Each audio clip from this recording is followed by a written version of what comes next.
right, let's begin the conversations around this particular issue that, of course, has been a cause for concern for so many people this morning, this controversial suspension of degrees from Togo and Benin Republic over allegations of racketeering and fake universities and a number of other issues. Let's have this conversation this morning with Mr. Ugochukwu Favor, who is President, National Association of Nigerian Students in Benin Republic. He is also a student, I believe, of the Institut Supérieur de Communication de la... Okay. Please tell me the name of your school. All right, ISCG University. Okay. Put simply. Yeah, just simple. Okay. Thanks for being here this morning. Thank you so much, sir.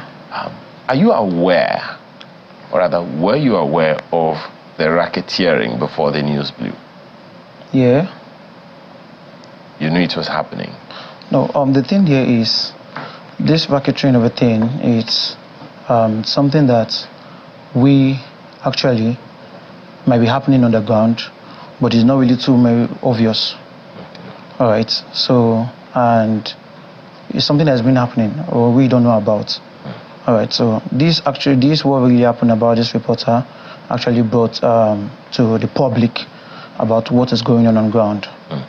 You are president of the National Association of Nigerian Students in Benin Republic. Yes, sir. So I don't think that, I want to believe that you are aware one way or the other that there are some people who are trying to scandalize the image of the Nigerian student in Benin Republic.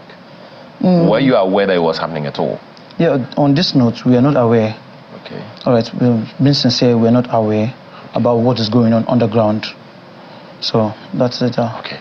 Now, but now with the news that has blown open, particularly by that student, that undercover reporter, okay. Who are the people that are said to be behind this scam, particularly in the school? Now, the people behind this will be involved. According to what he said he met an agent online. So he communicated with the agent, and the agent told him that he's going to give him, I don't know if you watched the conversation he made online. So he said he met an agent online, and they helped him get out the necessary this thing. So, but the thing there is, we are trying as much as we can to see that this thing, whether it's really false or true. No, but based on how it is now, it is true. So I have set I've set a committee to investigate into this issue. The question a number of people may want to ask from you is, and the question I'm also asking, is whether or not the school is aware of this scam, so to speak. Because according to you, and we'll get there are those who have spent 1 year, 2 years, 3 years, some even in their fourth year already in the school, who are legitimate students of the school. But the point here being made is that this fellow connived with some people, and that it had been in existence for a while before this blow over. What is the reaction of your school, the authorities of your school, to this at this point? Now, on this note, now, it is not my school. It is a school called ESGT. Now, so the necessary registrars and stuff like that, they are aware, they know that this thing is actually going on. But we as a student, we don't know. All right. The authorities of the school are aware? Definitely, they will be aware of all this. All right. So when this thing actually came up, I immediately called the registrar. So I tried to make findings whether these things, is it from your school? Because there are two different campuses. All right, so they have the two campuses in Cotonou and that of Port Novo. So when I placed a call immediately to see if this is actually from your school precisely. On the one I called, they said it's not from their database. See, they've checked the details about it. It's not from their database. So I called the order, which we are still trying to communicate with him, but his number is really not going through, sir. But you validate that this is actually something that is indeed happening? Yeah, on that note, right, I've really not validated whether if it has been happening for a long time. All right, this is just like what just come out on social media, and we are still trying to find out how long has this thing been happening. All right, so that is why I set up a committee as the president to look into this issue and investigate into it. So the people who are involved will be called to table and be persecuted, and they will face the consequences of the actions they've made, because it has actually affected a lot of Nigerian students, not only in Benin Republic, but Togo and that of Uganda and Kenya. The concern here, I mean, in the first place, for the reporter to have decided to go undercover, it means that there was some kind of smoke about the reality or authenticity of it, right? All right, sir, he said he met an agent. So we don't know whether if the agent scammed him. Now, that's the point that I'm making. Okay. He secured a valid certificate from the school. Okay. Right? Yes. And for that investigation to have started in the first place, there must have been some kind of initiative that this thing is indeed happening. Right? Yes. So now that the federal government has taken this position, what are the things that you will be saying about this? Now, for now, I would say that the federal government should look into the issue now, and the people involved, because you can't, because of maybe it's happening in this school, and try to punish everyone, because it has involved about 15,000 students in Benin Republic studying. So I would say that the federal government, I urge the federal government to and other entities to look into these issues, and those who are involved into this scandal, and those who are involved into this certificate of a thing. So they should call them, bring them to the book, and try to punish them. So that is it, sir. Now, what approach would you be suggesting to the federal government to take, since, as you said, about 15 to 16,000 students, you said, are already affected by this matter?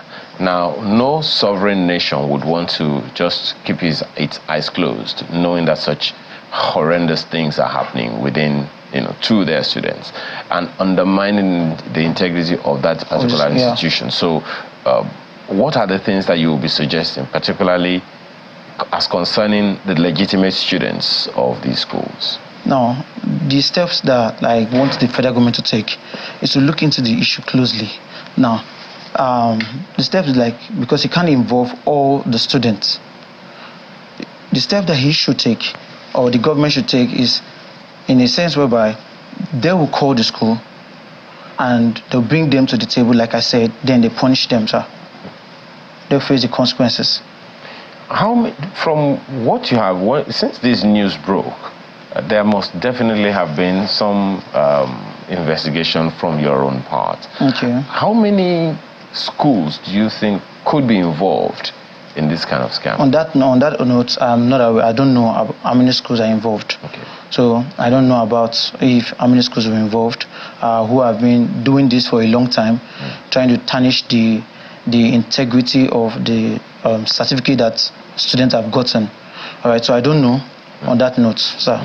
Well, we're also hoping that we'll be able to have the Director, Press and Public Relations, or the NYSC in Abuja, and hopefully as soon as he joins us, we'll be able to get in on this conversation. Just before I call my colleague Neota to join in this conversation as well,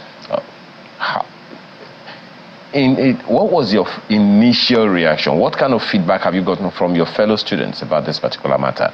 If you can tell us how far back, what's the normal process of getting into the school? Maybe we should begin from there. What's the normal process of getting into this school? Now, the normal process of getting into the schools, because it's something that we have to do undercover, all right? It's not something that we have to do openly, like investigation going on. So they have to gradually take the process or the... No. The question is, how did you get into the school legitimately? Okay, how did I get into the school legitimately? I'm on transfer. Okay. I'm on transfer from Federal University of Technology, which I got my admission letter. Federal University of Technology? Technology in Mina. In Mina, okay. So, which I did the transfer over to there. I got my admission, and it was a process. All right, so which before my admission came out some weeks, I think a month before my admission was out, so it was a processor. Is that the only means through which people get into the school? No, because you have to present your transcript have to present your transcript and other documents of which is required, sir, by the school. Okay, but you are not the only transfer student, obviously. Yes, definitely, sir. Does that mean that all the students in the school were on transfer? Yes. No, they are not, sir. That's the question that I'm asking. How does one get into the school normally? Normally, okay, you have to apply. Okay. Once you apply, then they'll give you admission. For my own school, I don't know about other schools, you have to apply, present the necessary documents that is needed, which you know that JAM is not really required. So once you present those documents, they'll offer you admission, sir. Okay. Let me see if, let me check my colleague Nyota may have a question or two for you. Go ahead, Nyota. All right. Indeed, thank you, Ayo. Ugochukwu, yeah, you talked about being on transfer. So if one was going to transfer, how did you go about your own transfer process? All right. My own transfer process, I applied through someone who actually linked me up to the school, and I applied the process. Physically, he sent my my documents to them, and my decision was out. So it was through a process. We submitted this through online. You can go to ISCG University, the website. You submit the necessary documents there. So this school that you applied to, what made you apply to the school? All right. First of all, we are here to discuss. Why did you decide to transfer? Yeah. Okay, we are here to discuss the issue of the issue of this suspension and how it has affected Nigerian students.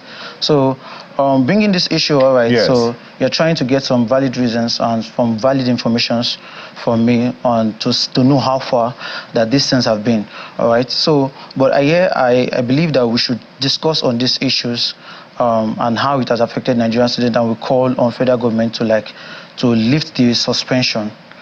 Because they are still legitimate students. Right? Ugochukwu, let me clarify something, Ugochukwu. All right. We're not putting you on the spot. We're asking these questions because Nigerians out there will be wanting to know. Indeed, you talked about you did yours legitimately. You applied to someone who got you to the school authorities.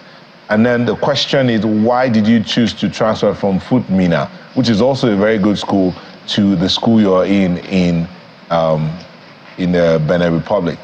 We will get to the point about how it's affecting Nigerians, because you're leading a group of Nigerians in these schools out there. But the process, why you would decide to leave Nigeria to that space, because that's the reason why some people will just get up and say, I want to go to school in Benin or in Togo, without finding out what the process is, without finding out anything about the school. So I'm asking you, so that if there's another person who is watching now and thinking, there are other schools like this, okay, what do I need to do? If I want to go to that school, what do I need to find out? So tell us why. That's why I'm asking you the question. Why did you choose to move from Futmina to the school you're in? Being open, one of the things why I chose to, we know that I spent, when I was in Futmina, I spent close to 2 years in one level. We know about the strike, the corona and the 8-month strike. So these are one of the challenges, and my age is actually going by, of which I am planning. All right, so me applying to the university, when I got the information about this university, because I felt like, okay, fine, I really need to change. I can't endure the strike of a thing going on, So, and I applied, and I first of all checked online whether the school is accredited. So I checked online how legit the school is, so before I could be able to make the necessary process or start the necessary process. So these are the things I considered before making such transfer.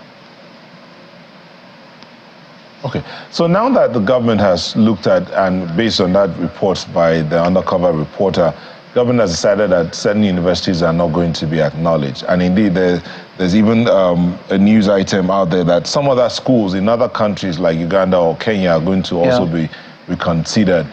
What's the mood amongst the student body that you lead? Now, definitely the moods of the student body presently in Benin Republic, they are not pleased with the informations. They are really not pleased with it. Immediately when I got the information, I sent a a press to the embassy to look into these issues, and also NANS Diaspora and NANS Nigeria to look into these issues and see where these issues can be resolved, because they are legitimate students in Benin Republic. So they are still legitimate students who go to schools, who go to classes, who attend lectures, who does their presentations and all of that. So they are still legitimate students in Benin Republic, and we call for Nigerian government to please look into this issue, and those involved into this scandal should be punished and face the consequences. But yeah, they are legitimate students. Are there also some schools in Benin Republic that may be illegitimate? Do you know any schools that may be illegitimate? No. After my victory at the poll, I immediately went to the embassy to get the valid, of which I brought also with me, to get the valid and accredited universities in Benin Republic. So if there is any school that we come across, I and my team will come across that this school, they are illegitimate, these schools, they are fraudsters, all right, so we will bring them to, we will report them and take the necessary actions that needs to be taken. We'll report them to the NYC, report them to that information, the Ministry of Education. That list of legitimate schools that you have you shared it with the Ministry of Education here in Nigeria? These are the schools that are accredited. These schools are accredited, and it's from the embassy. So I think the accredited schools here are also on the website of the Ministry of Education. So this thing actually is from the embassy in Benin Republic, Cotonou. Amongst your students, are there some that might have been scammed for one reason or the other by agents who have told them probably that they want to get them better schools and move them? And what were you able to do about that? For now, I've not come across that. And once I come across any information pertaining to that, we will take the necessary step to bring those people to we'll take the necessary step to okay. But if you had a message for Nigerian students who want to go out there to school, even given this new directive, what would you be telling them to do? Like, I don't understand, sorry. If you had a message, for instance, okay, Nigerian students who might want to go out there to school, given that the government has said, look, we are not going to acknowledge some certificates from these countries. Some of them are in the process of already applying. What would be your advice to them?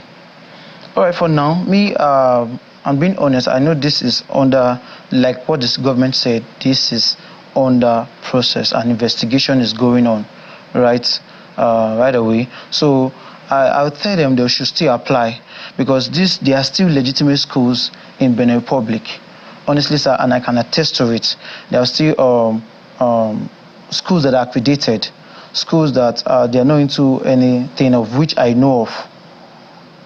Majority of the schools, but those things, or this scandal of it, certificate, this thing that has been going on, that is why like I said, I set up a committee, a 7-man committee to investigate if there is any school who are into this stuff, who fish them out and make them face the consequences of their actions, of which that affect the future of Nigerian students, both in Benin Republic and that of Togo and other countries that the government has actually suspended.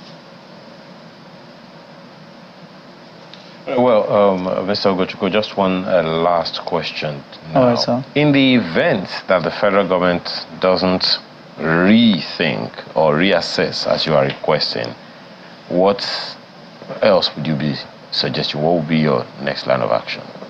For now, I would say to them, sir, so then we'll know the next step to take. Are you having any conversation with the National Association of Nigerian Students here in Nigeria? Yes, definitely. I have a meeting with ASEFON, and ASEFON, that's NANS NIT President Bapti, and my colleague, my brother, NANS Togo. We have a meeting scheduled by 12 today. So to discuss on this issue and see where we can be able to like come out victory.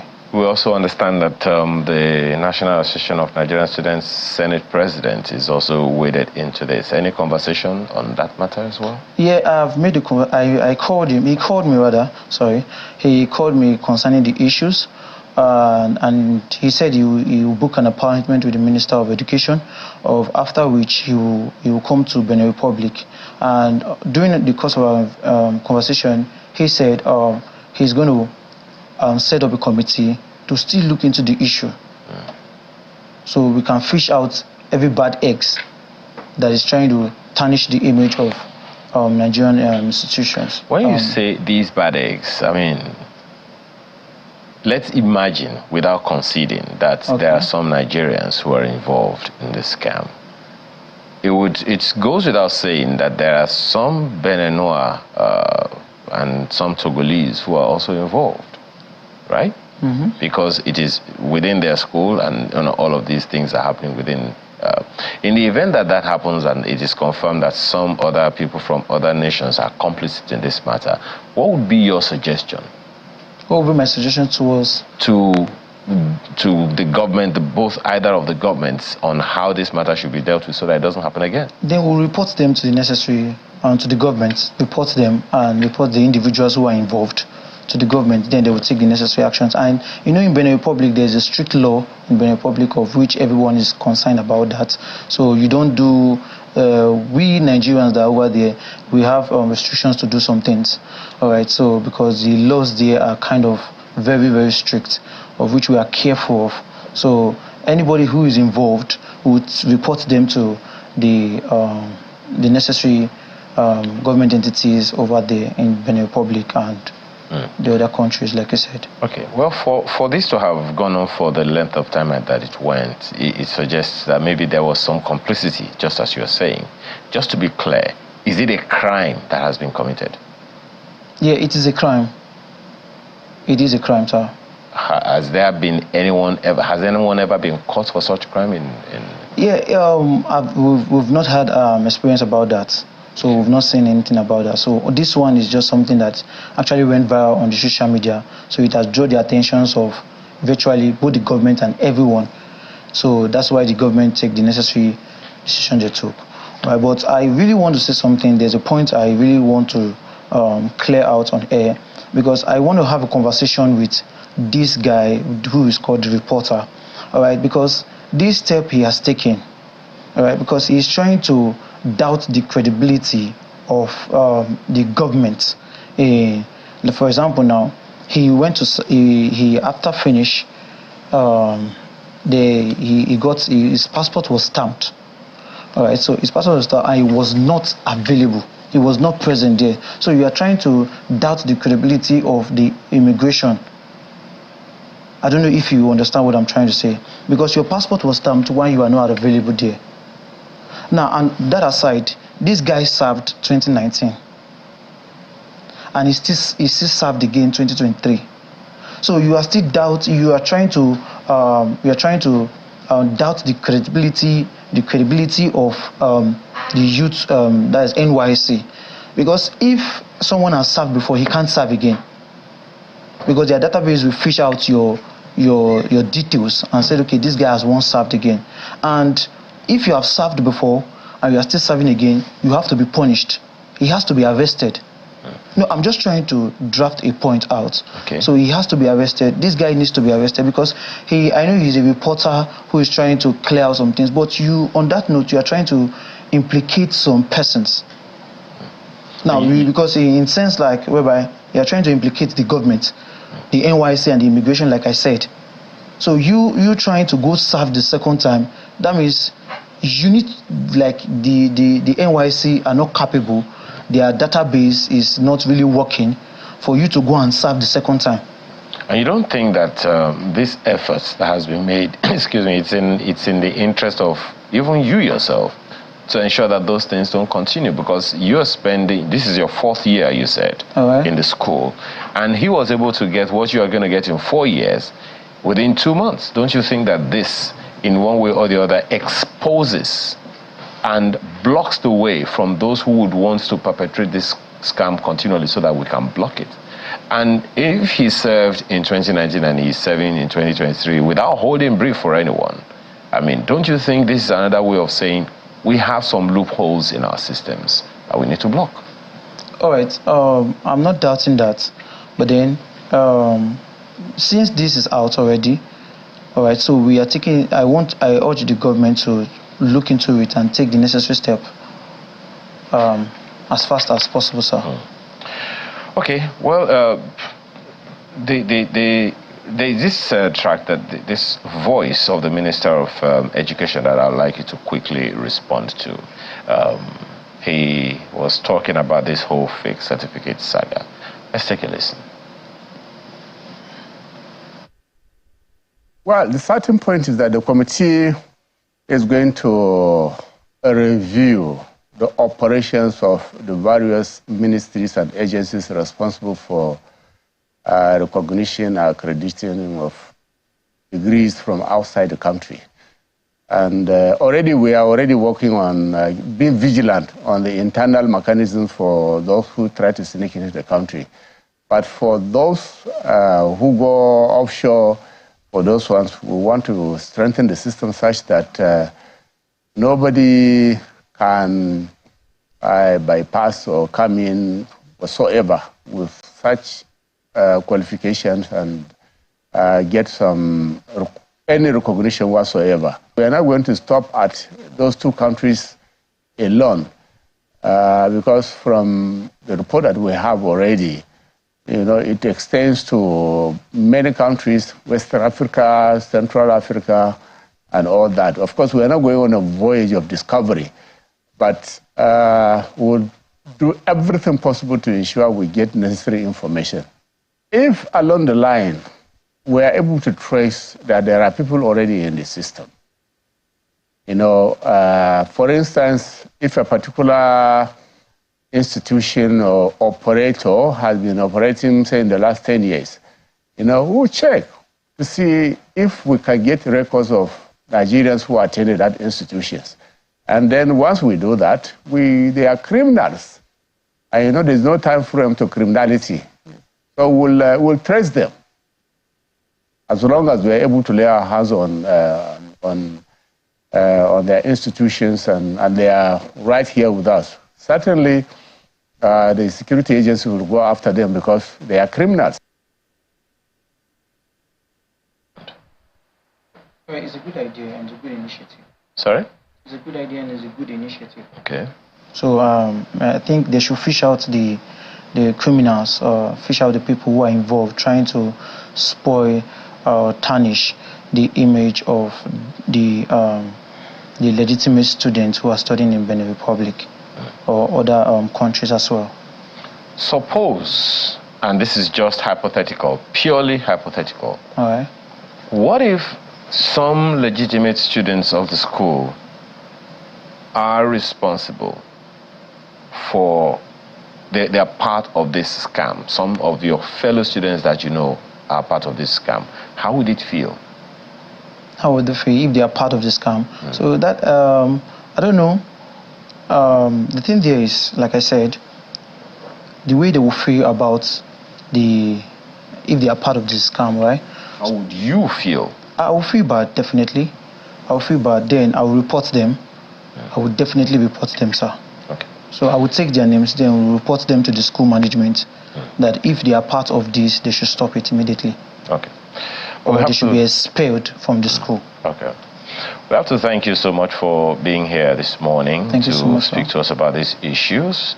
Ugochukwu Favour is the president of the National Association of Nigerian Students in Benin Republic. He's also a student of ISCG University. Thank you so much for your time. Thank you. We're back right after now. Do stay with us.